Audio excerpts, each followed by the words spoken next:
Hey cats and kids, it's Von Hot Rod and we're at SEMA. Oh my gosh, SEMA is one of the greatest shows on earth. You've got to come out. I'm Von Hot Rod. I'm known for pinstriping all kinds of stuff.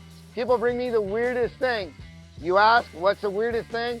Believe it or not, I striped a glass eye at a car show. Guy popped it out of his head. I striped it, he put it back in. Stuff's amazing. Check this out. We're gonna do a little bit of live pinstriping right now. We're gonna pinstripe a badge. I can't tell you the name on it because, you know, for edit reasons. Now, people seem to ask me all the time, Vaughn, how long have you been pinstriping? I usually say, you know, hey, I saw the YouTube video in my hotel room last night. Figured I can pinstripe. A can of paint and a brush? How hard can it be? But actually, I've been pinstriping for about 20 years now. I travel the world. I do about 3 events a month. And kind of stripe anything that gets in my way.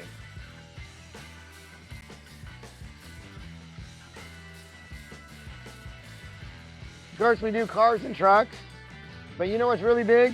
KitchenAid mixers. You ever seen a custom KitchenAid mixer pinstripe?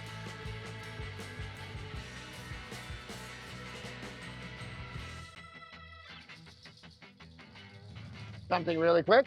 Von Hot Rod pinstriping here at the SEMA Show.